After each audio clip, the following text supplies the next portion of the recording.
antes que a gente possa, né, iniciar as intervenções e abrir para os diálogos. Pois é, eu vou passar a fala, então, para o professor Flávio, tá certo, para fazer a sua exposição inicial da noite de hoje. Professor Flávio, seja muito bem-vindo. O senhor está com a palavra.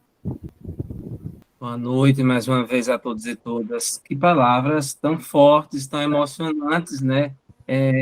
Antes de mais nada, cumprimentar o professor Janot. Também é uma honra conhecê-lo, viu? Mesmo que virtualmente. E como a Ana Leide, que é nossa amiga querida, sempre falou, de fato, é na sua simplicidade que reside a grandeza, né? A forma como você expressa o conhecimento. Bom, Fábio, eu mandei uns slides aí que não estão à altura dos slides do professor Janot, estão bem simplinhos. E antes de mais nada, quero também aqui fazer registro e, como vocês sabem, quem estávamos para exatamente dividir essa mesa com o professor Janot era a querida Elizabeth Patriota, do direito, pedagoga, e por questões acadêmicas do doutorado dela, ela não teve condições de aqui estar. Também tentamos, junto a uma delegacia especializada aqui em Maceió, uma delegada especializada na questão do racismo religioso, uma estudiosa, uma pessoa bastante progressista, e infelizmente não conseguimos. De modo que aqui estamos para dialogar um pouco com as considerações do professor Janot, que também trouxe para a gente uma explanação tão necessária nos tempos atuais. Eu tinha colocado nos slides alguns pontos que, Fábio, não sei se chegou para ti os slides, alguns pontos que o professor Chegou, Janot, Flávio. Você quer que eu inclusive, compartilhe aqui? Desculpa. já pontuou. Então, nós vamos, dentro do possível, passear por esses pontos e fazer com que essas discussões, esse debate, ele avance, né, nessa noite tão especial. Bom, nas minhas primeiras considerações, eu quero trazer para todos e todas o tempo presente. Como bem sabemos, nós estamos no ano da graça de 2023 e, nesse contexto, nós estamos no momento que ainda é de atravessar, ainda é do dia da travessia, né? E mesmo na nossa formação histórica, a religião ocupando o espaço desde a colonização, a religião, sobretudo a Igreja Católica, ocupando o espaço por excelência, na própria Constituição do Estado brasileiro, com o padroado, e aí, depois, com o advento da República, quando se declara a laicidade é essa sempre, assim, podemos dizer, muito a brasileira, né? Nós avançamos no tempo e chegamos sempre percebendo essas disputas, esses espaços, as figuras religiosas, os leigos, os senhores de engenho, as senhoras religiosas, os padres, sempre ali sendo constituidores e constituintes da dimensão do religioso na seara política, né?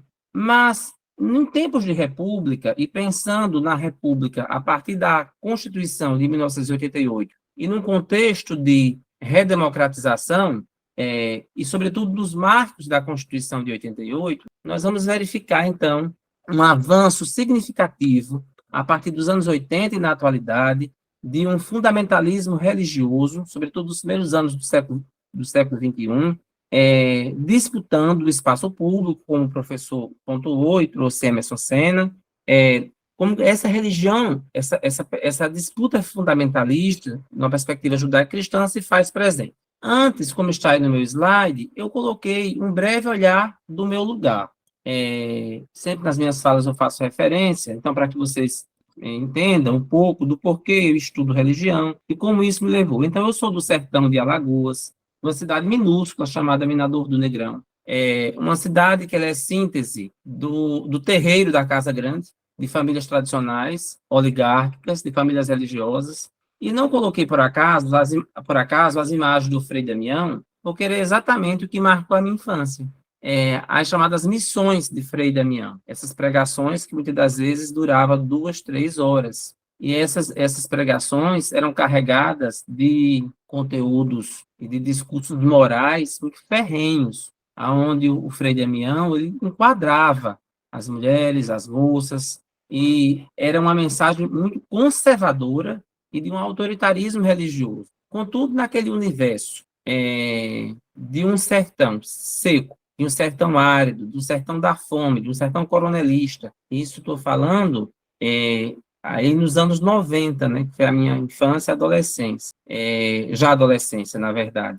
Então, a minha lembrança e o meu lugar vem deste espaço, na comunidade rural de Nova do Negrão. Minha mãe muito religiosa, minha mãe se volta para a religião católica desde a sua formação, mas também porque, segundo um médium, ninguém sabe dizer, ela não sabe dizer se era um médium, se era um pai de santo, ela tinha mediunidade, então ela tinha que rezar o texto, fazer a devoção, para afastar aquelas correntes, né, aquele risco, né? Então ela começa a participar da Ordem dos Terceiros, que visitava a Vila São Francisco, um lugar aqui de peregrinação, próximo a Quebrangulo, Alagoas, onde o Frei Damião realmente ele ficava com o Frei Jorge.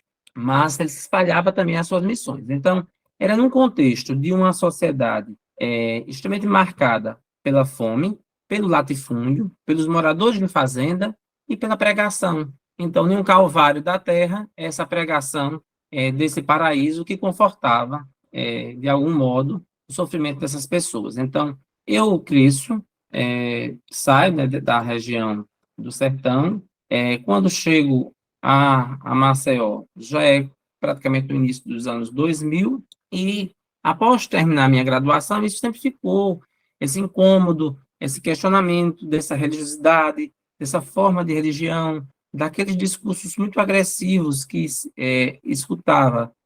todos escutavam, né? Que era uma escuta de obediência, mas que não tinha, por exemplo, nas pregações nem do Frei Damião, nem dos padres, de Major Isidoro, de Cacimbinhas, de Palmeira dos Índios, das missas que eu fui. Não tinha uma fala do que eu lembre, de alento acerca da terra, acerca do acesso à terra, acerca da pobreza, acerca da miséria, acerca das questões de sobrevivência e da dignidade humana. O que se falava sempre nessas pregações era o papel da obediência, né? Então, eu vou passar muito breve, porque o querido colega, o professor Júnior, de forma tão categórica, já fez essas fundamentações sobre a liberdade religiosa, que é um direito fundamental, né, da pessoa humana e que dos Estados democráticos, né, está posto. Essa dignidade humana, ela tem, então, entrelaçada dentro da perspectiva da liberdade religiosa de todos aqueles praticantes da religião, os não praticantes da religião. Então, não tem como não se falar de dignidade humana, de se entender a importância da dignidade humana, se os códigos morais, os preceitos morais e religiosos de determinada pertença, determinada crença, ela está presente na formatação jurídica, na formatação política, administrativa, nas políticas públicas, na constituição dessa sociedade. E como o querido Júnior pontuou, é muito interessante e é um desafio nós discutirmos e fazermos esse debate. E mais do que isso, a questão dos direitos humanos, quando, muitas das vezes, essa cosmovisão religiosa, essa teologia, esse aparato dessa praxe dos representantes de Deus, dos eleitos em nome de Deus, sejam os políticos religiosos, sejam aqueles políticos leigos representantes, sejam os próprios líderes religiosos, eles fazem dos preceitos religiosos, eles atentam a todo momento como imposição para o conjunto da cidadania, que mais adiante a gente vai observar, e de como os desafios se colocam, uma vez que, na realidade brasileira, de um país historicamente forjado no catolicismo, e depois com a movimentação, a partir da proclamação da República, das religiões protestantes, históricas, depois os pentecostais e neopentecostais, elas ocupam cada vez mais a vida das pessoas em um país com graves contrastes sociais e com a carência de políticas públicas, onde exatamente essas igrejas, os seus líderes e o seu assistencialismo ocupam espaço por excelência. E isso repercute, sobretudo, nas periferias das grandes cidades.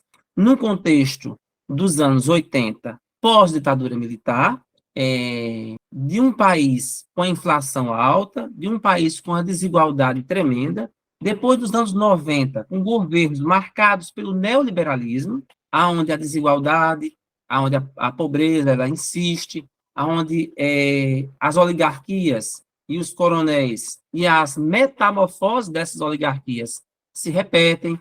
Então, isso se constitui interessante observar que, em muitos casos, e aqui em Alagoas, por exemplo, os velhos políticos tradicionais passam a disputar espaços com esses políticos religiosos, as velhas oligarquias. Isso eu dou, por exemplo, aqui em Alagoas, quando fiz a pesquisa, enquanto que o primeiro governador de esquerda, foi o primeiro e único, Ronaldo Lessa, estava no poder, era exatamente aonde os políticos religiosos chegavam na Câmara de Vereadores e chegavam na Assembleia Legislativa. Então, muitas das vezes, como, por exemplo, o Carimbão, que teve 7 mandatos, ocupou e substituiu espaços de políticos tradicionais. Mas depois, a conjunção de interesses, e por óbvio, de uma agenda conservadora, de uma agenda que fundamenta esse projeto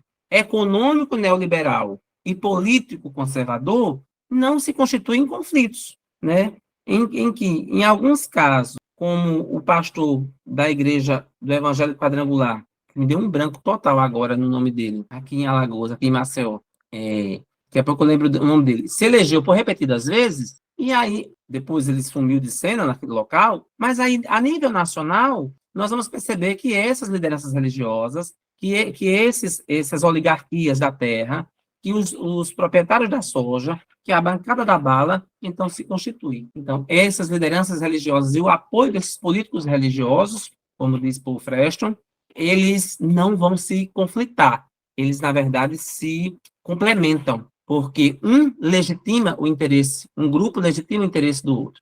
Aí está sobre a liberdade religiosa, o que já foi dito pelo professor Janot, sobre o artigo 11, nesse ponto aí eu coloquei sobre a comunicação, né, a liberdade de expressão garantida na Declaração dos Direitos do Homem e do Cidadão, a livre comunicação das ideias, das opiniões, dos mais preciosos direitos do homem, do conjunto dos cidadãos e cidadãs, portanto, falar, escrever, imprimir livremente, todavia, respondendo pelos abusos desta liberdade nos termos previstos na lei. Então, é importante a gente pontuar, porque está esse discurso, né?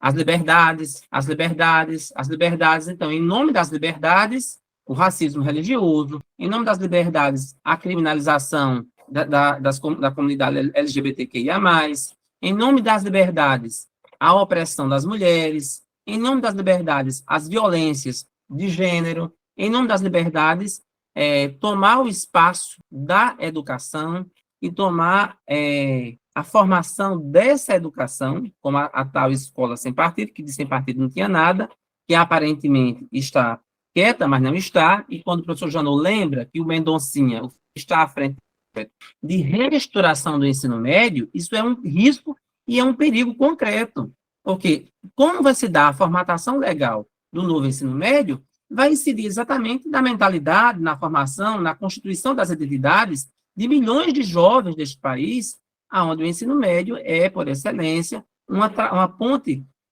uma travessia entre a infância, a primeira adolescência, a adolescência e a vida adulta. Então, isso tem um impacto muito grande na mentalidade do conjunto da população brasileira. Pode passar, Fábio. Ele já falou sobre esse artigo, né? Na Constituição de 88 está garantido e estipula, né, como inviolável a liberdade de consciência e de crença, assegurando o livre exercício dos cultos religiosos e garantindo, na forma da lei, a proteção aos locais de cultos e às suas liturgias. Na Constituição está posto, mas historicamente, antes da Constituição de 88 e após, nós percebemos que, de forma majoritária, as agressões em maior número são com as religiões de matriz africana. E as violências se repetem, e de forma drástica. E aí se faz necessário alguns espaços de debate, mas, sobretudo, de ação, né, que mais adiante a gente vai pontuar. Então, de como essas ações são necessárias, não somente aos pesquisadores de religião, aos educadores, aos praticantes de fé, numa consciência de uma pertença religiosa comprometida com as liberdades, com a pluralidade, com a dignidade humana, com o Estado Democrático de Direito. Então, é um exercício fundamental de ação. E como essas ações podem se dar, para além das pesquisas acadêmicas, para além dos debates, para além das discussões, em ações como, por exemplo, na constituição de observatórios da religião, observatórios da democracia, espaços como esse que nós estamos intencionando e buscando e aprendendo conjuntamente com todos, não só um núcleo de pesquisa, mas também um núcleo de articulação com as representações religiosas, né, de estarmos perto da sociedade, né. Então, eu peguei esse trecho apesar de figurar agora como um defensor da democracia, e temos que reconhecer, mas nós não podemos deixar de esquecer que o Alexandre de Moraes, que já foi secretário de Segurança do Estado de São Paulo, muito ligado a Michel Temer, indicado por ele, sempre foi muito comprometido com a agenda neoliberal, e essa agenda neoliberal, o neoliberalismo, na sua gênese e na sua constituição e na sua prática, não tem elementos de compromisso com a dignidade humana, né? O neoliberalismo não tem. Ao contrário, é uma política que coloca todo o peso e a responsabilidade do indivíduo. O Estado, enquanto instituição de mediação e de efetivo compromisso com políticas públicas, ele é extremamente diminuído. Mas o jurista Alexandre de Moraes, é importante a gente olhar para esse trecho. Ele diz: a dignidade é um valor espiritual e moral inerente à pessoa que se manifesta singularmente na autodeterminação consciente e responsável da própria vida que traz consigo a pretensão ao respeito por parte das demais pessoas, constituindo-se em um mínimo invulnerável que todo estatuto jurídico deve assegurar, de modo que, somente, excepcionalmente, possam ser feitas limitações ao exercício dos direitos fundamentais, mas sempre sem menosprezar a necessária estima que merecem, o comentário toma a frente, que merecem, me perdi um pouco, tá? Possam ser feitas limitações ao exercício dos direitos fundamentais, mas sempre sem menosprezar a necessária estima que merecem todas as pessoas, enquanto seres humanos. Então, o jurista Alexandre de Moraes, ele coloca como primazia que é um valor, é um direito inviolável e é uma obrigação do Estado de Direito, do Estado brasileiro, a partir e à luz da Constituição de 88, entender o valor da dignidade humana, que para além de um valor material, ele é um valor espiritual e um valor moral. Então, é importante entender que, ao discutirmos os direitos humanos e as religiões, fundamentalmente passa pelo amparo jurídico, mas não só pelo amparo jurídico, mas pela uma atuação permanente daqueles que se constituem na sociedade como pensadores, como educadores, a escola por excelência, na constituição dessas compreensões, desses conceitos, desses valores. Pode passar, Fábio, isso já foi falado sobre os direitos humanos.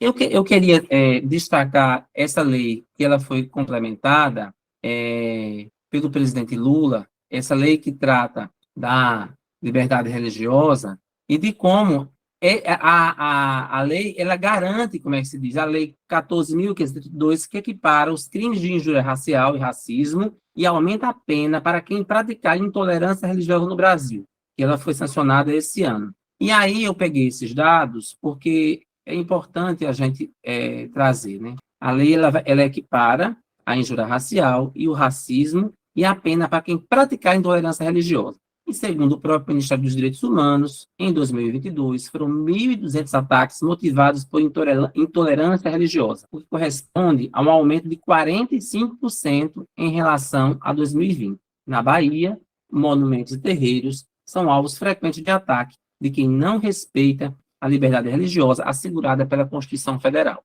Então, a gente percebe um cenário real extremamente delicado e grave, que perpassa por vários espaços e lugares da sociedade, da qual nós temos que ter um compromisso enquanto cidadãos e cidadãs. E aí, continua, a discriminação entre seres humanos fundada em religião ou crença constitui afronta à dignidade, a negação de princípios da própria Carta dos Direitos Humanos das Nações Unidas, devendo ser condenada como violação dos direitos humanos e das liberdades fundamentais, conforme proclamado na Declaração Universal dos Direitos Humanos, enunciado e detalhado nos convênios intencionais sobre direitos humanos, que inclusive o Brasil faz parte, e o Brasil é signatário. Então é importante a gente ter essa compreensão, é importante a gente estar atento para fazermos, enquanto cidadãos e cidadãs, a defesa da dignidade humana. Nesse gráfico está aí, né? Denúncia de intolerância religiosa em estados brasileiros. Em 2022, 383, em 2022, 263. Só é feito de comparação. Não por acaso, coincide com o período do governo Bolsonaro, o aumento desses casos, né? E aí, alguns números, né? Mulheres, quem denuncia, 65% do total de pessoas que tiveram sua dignidade humana violada, desrespeitada, e pretos ou pardos, 41,7%.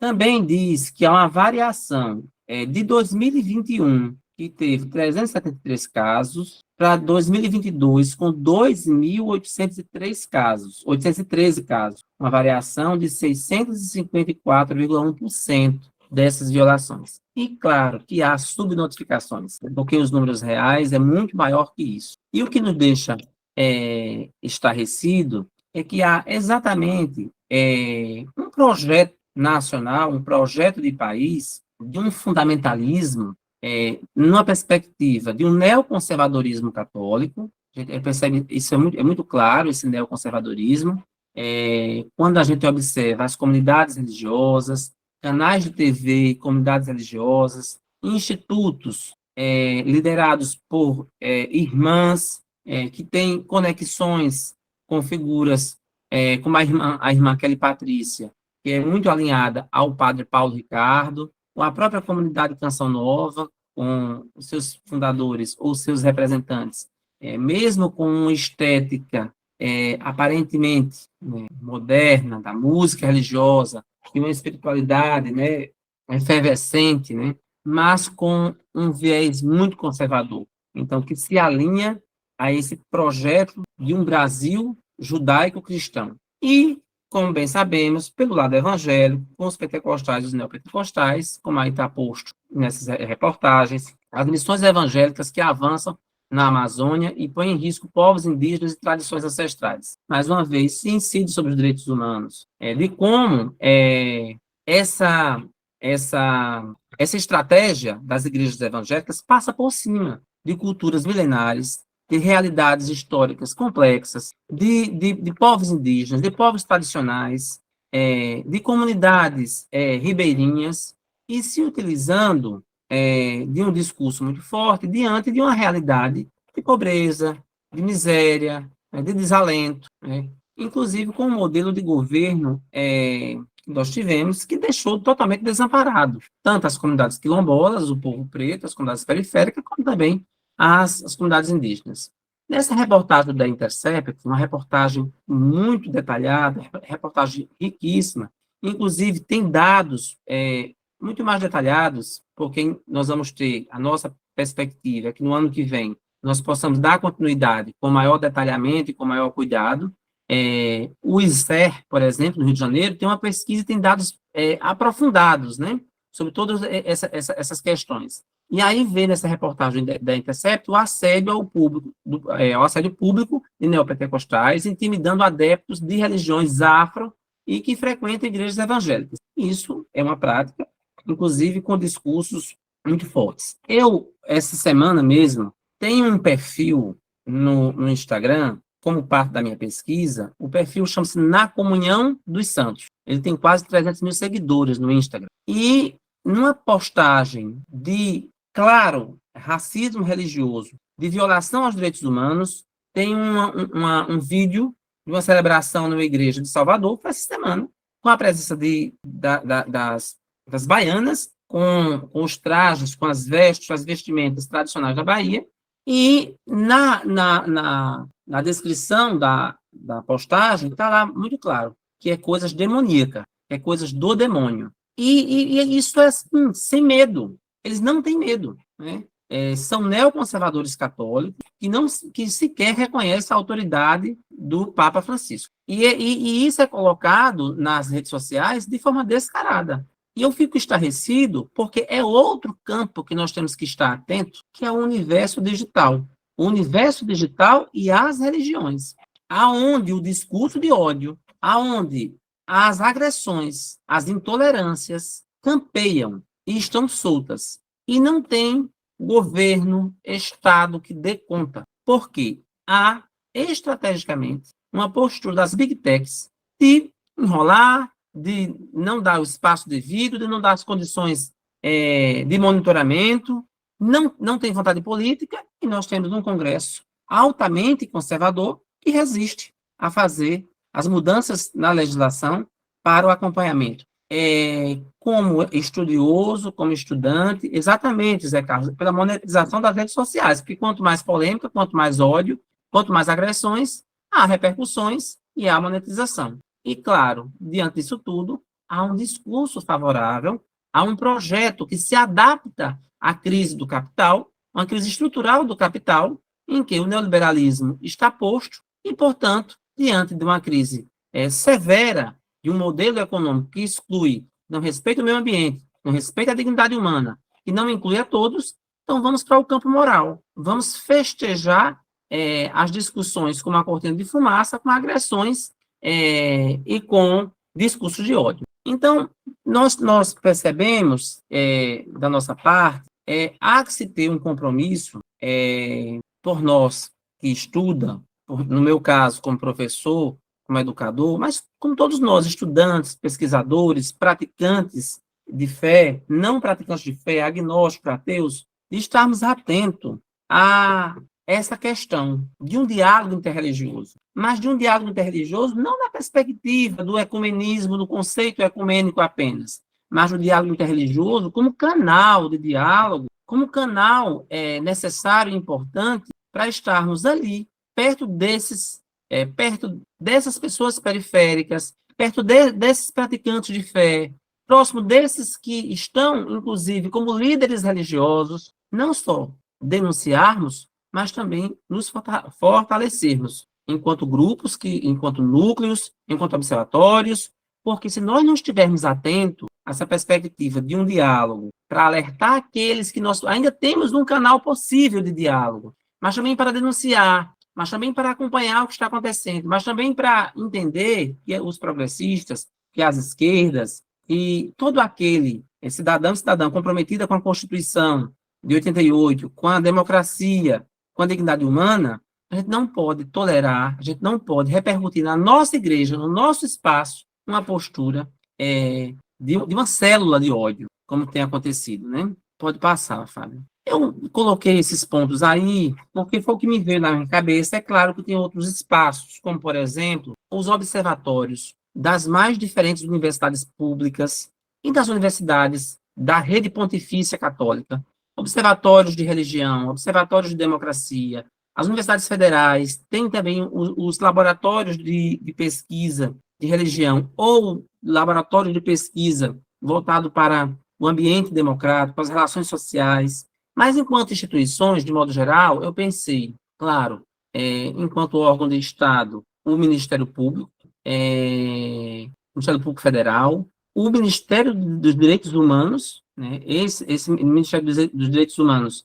ele é fundamental, o Ministério do Desenvolvimento Social, a OAB, com as comissões locais antirracista e de liberdade religiosa, de tolerância religiosa, o Disque 100, da Presidência da República, que tem sido um equipamento eficiente de denúncia e de investigação para os casos de intolerância, e penso que, por mais que seja difícil e há dificuldades, mas também há possibilidades, o FONAPE, o Fórum Nacional de Professores do Ensino Religioso. Se nós não temos esse contato, se nós não nos aproximarmos, se nós não fizermos essas aproximações e esse debate, fica impossível construirmos uma defesa dos direitos humanos no Brasil no que se refere às questões religiosas, no que se refere ao papel das instituições religiosas e das religiões, das igrejas no Brasil, sobretudo nos tempos estranhos que nós estamos vivendo, aonde muitas das vezes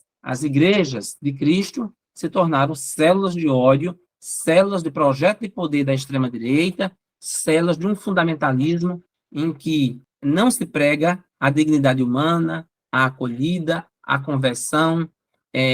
O discurso, por exemplo, do preso que seria redimido pelo sangue de Jesus, e uma vez que pagasse a pena, ele era uma pessoa renovada, esse discurso não mais. O que se tem é o discurso do bandido bom e o bandido é morto. Esse bandido morto, isso não é só dito só pelos deputados da bancada da bala, como muitas das vezes pastores, líderes religiosos, padres, repercutem ao seu discurso, ao seu modo, à sua estratégia. Como repercussão e como cenário delicado que recebe o ataque e que está interligado, entrelaçado com esse espaço do religioso, com esse espaço público que a religião e as igrejas tomou conta, a questão do gênero, a questão da mulher, a questão da identidade de gênero, como isso tem sido complexo, como isso é delicado, mas como isso, principalmente, para além da complexidade, como isso tem sido tratado de forma perversa, de forma violenta, pelas instituições religiosas, ou pelo menos por parte delas, e como isso tem se transformado em campanhas de ódio. Por conseguinte, o racismo religioso tem sido um problema, porque tudo isso repercute na democracia. Que sociedade é essa? Que sociedade nós temos? Que convivência de um país sob o manto da Constituição de 88, sobre o Estado Democrático de Direito, uma cultura de paz, da dignidade humana, em defesa da vida? Que vida, né? A defesa da vida de circunstâncias tão complexas como o Estatuto do Nascituro, e é claro que nós sabemos que a questão do aborto ela é muito complexa, ela é muito delicada, e não se trata de defendermos ou de sairmos defendendo como moda o aborto a todo custo, mas o que deixa, assim, para este breve, para esse iniciante pesquisador, assim me apresento, estarrecido e assustado, é como a discussão não do aborto, mas a discussão da falta de amparo às meninas, às adolescentes, às mulheres, como não tem, por parte desses que acusam, né, que demonizam o aborto, mas não demonizam a cultura de posse do homem sobre o corpo da mulher, não demonizam quando o patrão, quando o homem branco, de posse, abusam das empregadas, mulheres, na sua imensa maioria, periféricas, pretas, quando, muitas das vezes, a pedofilia se dá exatamente dentro da casa dos cidadãos de bem, defende a Santa Madre Igreja. Não se trata, portanto, e não se discute o amparo, na perspectiva da dignidade humana, de uma estrutura familiar em que essas crianças que estão nos semáforos, por vezes se prostituindo, então, isso não tem o compromisso, não se tem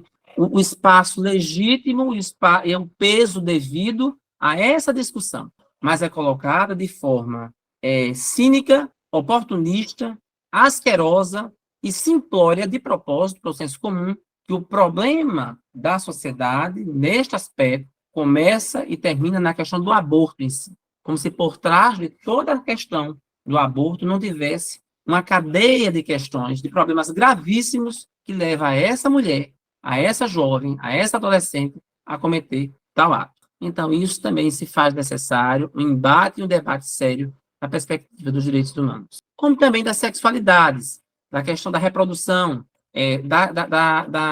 dos métodos contraceptivos, e como isso é colocado, e como isso de forma extremamente distorcida, né? E a questão da comunidade LGBTQIA+, que também é outra questão muito grave, desde aqueles que mesmo com a sua orientação, mas querem estar pertencente a uma comunidade religiosa e encontram nessa comunidade religiosa as agressões que faz com que este indivíduo ele se sinta agredido de tal forma que, por vezes, tira a sua própria vida, por vezes entra em depressão, por vezes se afasta totalmente da vivência religiosa, do seu direito a participar e está garantido na Constituição. Então, nós percebemos aí um conjunto de elementos que são fundamentais para entendermos esse desafio. Dois autores que, a meu ver, eles são fundamentais para que a gente possa melhor entender. Eu estou aqui dividindo isso com vocês, porque penso que nós precisamos voltar a este tema e fazer um debate mais aprofundado, pelo menos estou falando por mim, da minha parte. E aí nós temos autores maravilhosos, e vou citar aqui dois, que é o querido Pedro Ribeiro de Oliveira, um grande pesquisador das religiões no Brasil, e Pedro Ribeiro de Oliveira é um dos maiores especialistas em religião, em religiosidade, e, sobretudo, numa discussão dos direitos humanos e religião no Brasil. Então, se faz necessário, eu vou, no chat, colocar daqui a pouco os artigos, os livros de Pedro Ribeiro de Oliveira, e vou deixar para as perguntas que, porventura, surgir, para que a gente possa fazer esse debate. E também de Souza Boaventura, de uma obra magnífica dele, E se Deus fosse um ativista dos direitos humanos. Então, é um material fundamental, é uma obra importante que a gente precisa se apropriar, que a gente precisa fazer a leitura e que a gente possa, juntos, a gente possamos, não só enquanto indivíduo, mas enquanto grupo, avançarmos nesse debate, entendo eu, como fundamental em defesa da democracia do Brasil, mas, sobretudo, das pessoas mais vulneráveis e daqueles que necessitam permanentemente de uma vigilância quanto aos direitos humanos na perspectiva do espaço religioso, do espaço público da religião que ocupa, com movimentos fundamentalistas que colocam em risco a dignidade humana no Brasil. Muito obrigado. Eu quero só fazer um breve complemento, porque você foi riquíssimo na sua fala, Fábio, mas primeiro, assim, compartilhar da angústia do Djaci, porque eu também, Djaci, fui professor da rede estadual e bem sei de como eu presenciava e me angustiava com as condutas de alguns colegas que, por muitas das vezes, repercutem na sua vida, a sua pertença religiosa, acreditando que está fazendo mais correto e a sua prática que está salvando mesmo o mundo. E é exatamente isso, essa questão, que nós, quando eu digo nós, no primeiro momento, eu falo isso com humildade, porque eu lembro dos caminhos que fazíamos para o Recife, era eu, Fábio e o professor Sebastião Hugo Brandão, exatamente porque temos esse pé no ensino fundamental, no ensino médio das redes municipais, estaduais, e a gente não conhecia a ciência da religião. Eu não conhecia a ciência da religião. E fui desconfiado, fui com certo preconceito, porque eu olhava para a teologia e tenho todo respeito à teologia. E eu acho que ele é fundamental, é importante, mas alguns cursos teológicos, inclusive os cursos teológicos de igrejas que não são reconhecidos como graduação, elas repercutem apenas exatamente, Zé Carlos, repercute exatamente o projeto proselitista da doutrina. O compromisso da pluralidade religiosa, do diálogo interreligioso, dos direitos humanos, da dignidade humana. Então, quando nós passamos por essa experiência, a gente trazia os relatos do que a gente vivia no maior bairro aqui em Alagoas, que é o Bento Dentes, que eu fui professor por quase 10 anos, então eu percebia muito isso, e aí nós pensamos, nós temos que pensar de alguma forma para devolver para a sociedade. Então, quando nós terminarmos o mestrado, chegarmos, vamos tentar. E aí, estou contando essa história, não de forma alguma, é como tentativa mesmo, como tentativa. E aí, na semana, acho que faz 2 semanas, que nós, quando conseguimos fundar o NERES, o Núcleo de Estudos, que ainda é um grupo de pesquisa no CNPq, mas a nossa ideia é formalizarmos enquanto observatório de estudos da religião, uma formatação dentro do Instituto Federal de Alagoas. Nós tivemos cuidado de buscarmos, através do senhor reitor, uma audiência com a Secretaria de Estado da Educação de Alagoas, para firmarmos essa parceria na oferta da especialização, prioritariamente para os professores do ensino religioso e para os demais interessados. No primeiro momento, a pré-formatação ela está presencial, mas nós já estamos pensando na modalidade EAD, pelo menos nessa situação emergencial que a gente percebe, e pela demanda que se tem. E como o Fábio já colocou, também o projeto do mestrado, que se inicia nos seus primeiros passos, né? E já concluindo, desculpe para me estender, de Jaci e demais, penso que nós temos que acionar espaços necessários. Esse exemplo de Palmeira dos Índios, que se repete em todos os municípios, a imensa maioria dos municípios, nós temos que denunciar. E eu bem sei a questão delicada, que é a exposição. Mas temos os espaços, temos as comissões da OAB, temos o Ministério Público, temos, como é que se diz, o Disque 100, temos, inclusive, este grupo, porque ninguém pode se expor sozinho. Então, claro que esse grupo está iniciando, mas a gente precisa se articularmos com outros espaços e outros grupos para estarmos conjuntamente somando forças vigilantes a esses acontecimentos. Espero ter contribuído também, de alguma forma, com a sua fala tão importante, Jaci, tão necessária. Professor Flávio. Então, de fato, isso é um tema extremamente necessário. Ele ainda está muito nos passos iniciais de debates. Eu estou, Iveson que falou, não é? Eu estou, Iveson, também como coordenador do NEABI, do Núcleo de Estudos Brasileiros Indígenas, do INFAL Campus Murici, aqui em Alagoas. Estou nesse núcleo, inclusive, desafio de última hora, e, claro, pela própria natureza naturalmente, pelo lugar de fala, quem deveria estar na coordenação ou como representante. Era uma mulher negra, um homem negro, contudo, por questões, fatores inúmeros, não foi possível. Os que lá são declarados são de outros estados, e terminou que para o núcleo não parar e assumir emergencialmente essa questão. E aí demandou uma professora, inclusive, com uma pertença étnica cigana, porque IAB não discutia, não estava incluso os desafios dos povos ciganos no Brasil. Do mesmo jeito que o professor Janot também falou agora, vi uma angústia profunda, porque são muitas demandas, são muitas questões. Então, o que eu posso dizer é que nós vamos nos informar a partir das informações que ela já me passou. Está tendo uma movimentação, inclusive, para uma aprovação desse estatuto, mas, como nós bem sabemos, majoritariamente, nos espaços de poder, se tem representantes judaico-cristãos. Isso é uma realidade, judaico-cristão e mas.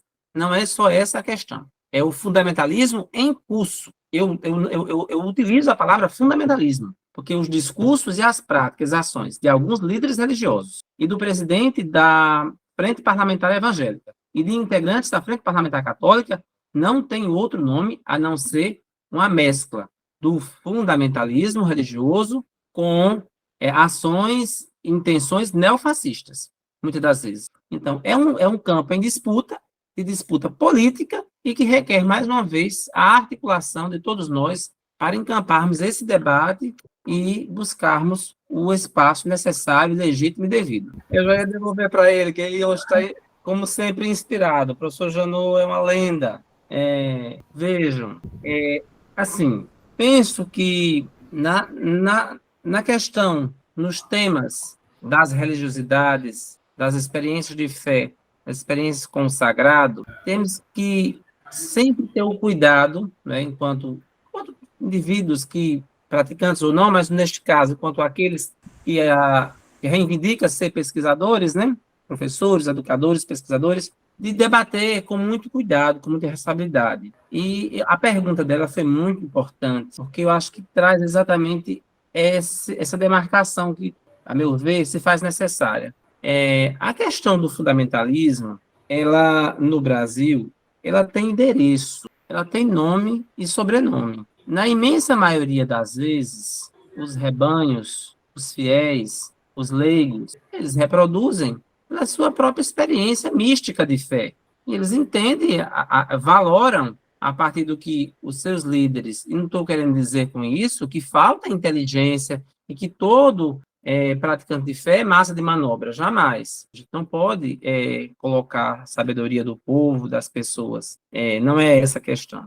Mas a gente tem que entender, voltando para o discurso, para a fala tão rica do professor Janot, nós não estamos em tempos normais, ou nunca estivemos, talvez.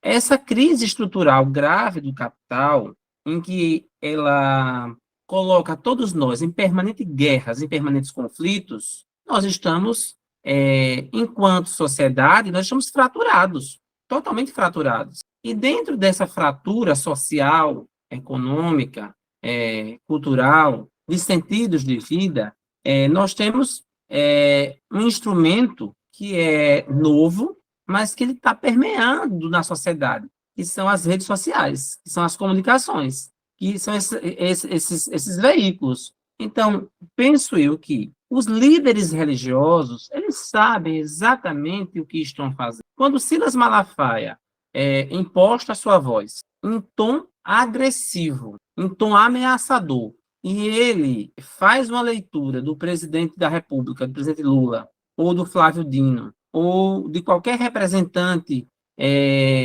progressista, não vou nem aqui fazer a nomenclatura de esquerda ou não, mas que reivindique, por exemplo, a dignidade humana, que reivindique, por exemplo, os direitos humanos. Essa pessoa passa a ser taxada como representante do mal, do demônio, comunista, que não tem respeito pela família, que não tem respeito pelas pessoas, pela família, e passa a atacar e a desconstruir essas pessoas, esses movimentos. Da mesma forma, os demais líderes religiosos. Eu estava assistindo, tem um jovem pastor, David, como é, meu Deus do céu, o nome dele? Fábio, não sei se você me lembra, que é um loirinho, ele tem milhões de seguidores, tá no YouTube. Não sei se é David o nome dele, me deu um branco total agora no nome do rapaz. Ele tem uma voz mansa, ele tem uma fala mansa, ele tem uma fala dócil, e ele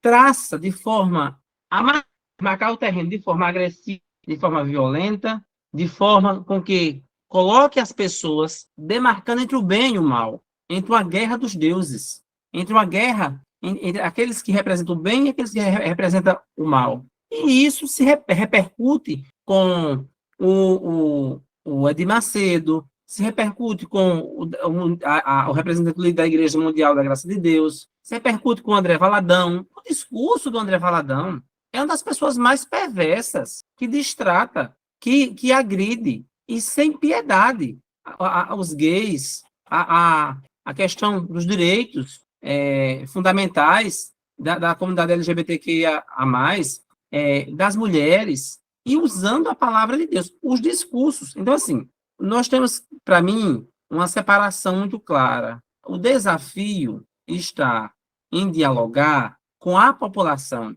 periférica, com o povo de Deus, assim, né, chamado pela tradição católica e cristã, com as pessoas, praticantes ou não de religião, mas, sobretudo, com esses seguidores de igrejas pentecostais, neopentecostais, segmentos mais conservadores católicos, de como elas estão sendo, na sua realidade, no seu processo de vida, nas suas relações próximas, afetivas com as suas lideranças religiosas, elas são permeadas por esse discurso. Elas são delineadas e moldadas por esse discurso. E tem outra questão. Uma parte dessas pessoas são pessoas muito simples, muito humildes, e estão lá pela sua experiência mística de fé. Mas tem outros não. Tem uma classe média, ou uma classe média baixa, e elas têm declaradamente esse pensamento. São adeptas do neoliberalismo, são adeptas do individualismo, são adeptas e naturalizam a competição, a meritocracia. Quem não se comportou, quem não seguiu, quem não foi perseverante, quem não se colocou na obra de Deus, não passou por um processo de entrega a Deus, então não é merecedor da graça. E isso se justifica, a partir do discurso religioso, um projeto econômico, um projeto político. Então, as lideranças religiosas, como diz o pesquisador, um dos pesquisadores que eu gosto muito, é o Fábio Pi Murta, e ele usa essa nomenclatura, as corporações evangélicas, porque ele trata exatamente isso. As igrejas evangélicas, parte significativa das igrejas evangélicas, e parte das organizações de mídia, de TV, dentro da Igreja Católica, voltado para a renovação carismática ou para algumas comunidades de fé, se comportam como corporações, com discursos conservadores nos costumes que legitimam uma pauta econômica neoliberal. Eles sabem o que fazem. Eles sabem exatamente o que eles querem fazer, dizer, a agenda e a pauta, tanto no espaço público do conjunto da sociedade, como no espaço institucional de poder. Então, para mim é muito claro, esse fundamentalismo, ele é um projeto em curso, sobretudo na boca, nas mentes, nas intenções das lideranças religiosas. Passar a palavra aqui para o Flávio. Muito obrigado, professor Flávio, pela contribuição da noite de hoje. Na verdade, estou aqui aprendendo, né? Sobretudo.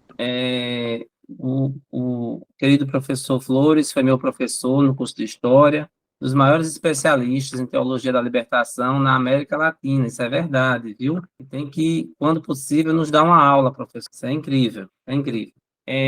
Levando em consideração desses momentos tão ricos que o professor Junot nos contribuiu e tentei, de alguma forma, também contribuir, e tendo como um tema tão importante que é religião e direitos humanos, eu ainda iniciei um rascunho, um pequeno resumo, na verdade, das ideias do gigante que é Boaventura Souza Santos.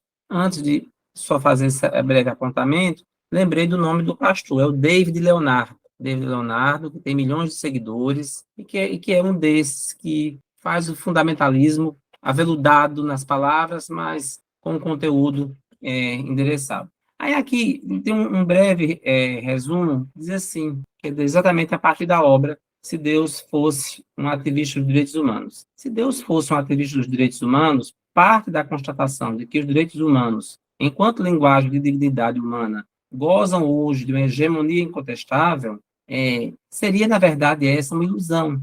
O grande problema, conforme as palavras do autor, de Souza Boaventura, consiste no fato de que a grande maioria da população não é sujeito de direitos humanos, é objeto de discurso, e é objeto de discurso de direitos humanos. Boaventura levanta questionamentos. Até que ponto os direitos humanos contribuem eficazmente para as lutas dos excluídos e dos explorados? Ou, de forma contrária, torna essa luta diária ainda mais difícil? A hegemonia atual dos direitos humanos deve ser vista como vitória histórica ou derrota histórica. No mesmo sentido, ele indaga: se os direitos humanos, mesmo sendo parte da mesma hegemonia que consolida e legitima a sua opressão, não poderão ser usados para subverter?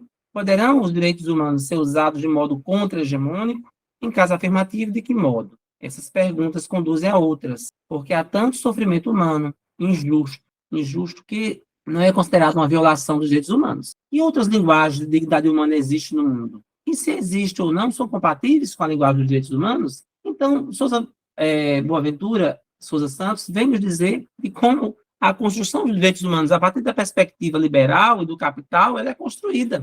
Ela é colocada. A quem cabe os direitos humanos, né? Ele diz que, então, cabe, né, e urgente a necessidade de superar 4 ilusões que rondam os direitos humanos. A primeira delas, a ilusão teleológica, consiste na aparente universalidade e naturalidade dos direitos humanos na sociedade. E ele chama a atenção, como bem sabemos, que por trás dessa aparente ilusão, os direitos humanos é uma construção histórica, a partir do século XVIII, das luzes, do pensamento liberal. Ele também chama a atenção que a segunda ilusão é o triunfalismo, a crença segundo a qual os direitos humanos são um bem incondicional e que todas as outras linguagens da dignidade humana lhes são inferiores, em termos éticos e políticos. A terceira ilusão ronda os direitos humanos e a descontextualização. Ora, em que sociedade, em que aspecto, em que modelo de sociedade esses direitos humanos, como linguagem de emancipação, provém do iluminismo e da Revolução Francesa? E ele diz que uma quarta ilusão é a forma monolítica de se ver esses direitos humanos, de como esses direitos humanos são colocados a partir da própria Declaração dos Direitos Humanos para um segmento da sociedade e para um segmento que é privilegiado e que é hegemônico. Então, se o próprio conceito de direitos humanos e a própria Carta dos Direitos Humanos, ela carrega contradições a partir de uma linguagem e a partir de uma proposta, de um projeto liberal, é claro que dentro da discussão dos direitos humanos e religião, isso se eleva como um desafio ainda maior, se eleva como uma barreira e uma luta permanente, necessária, e que todos os dias que nós acordamos e olhamos para o que acontece ao nosso redor, é um projeto em curso hegemônico, tanto do capital como das ideias liberais e como da própria religião, que serve a esse projeto e que, na verdade, há uma dialética entre os dois projetos. Isso não significa dizer que é uma visão hegemônica. É claro que há também dentro da igreja, estou falando da Igreja Católica, pela minha experiência de fé, experiências fantásticas, né? Experiências do bem comum, do bem viver, da cultura dialógica, de uma cultura e de uma teologia do encontro. Então, que possamos estar atentos, pesquisar, estudar, compreender, mas, sobretudo, sairmos dos espaços acadêmicos e estarmos mais próximos de onde e dos lugares que a fé ela se faz presente e as luzes, as velas dessa fé e desses que se dizem representantes de Deus na Terra têm esses projetos em curso. Os direitos humanos e a religião, portanto, se faz necessário uma atuação permanente e vigilante de todos nós. Eu quero agradecer o momento de estar aqui com vocês e penso que em outros momentos, com especialistas e estudiosos desse tema, para que possa contribuir ainda mais com um debate tão urgente e tão necessário. Muito obrigado.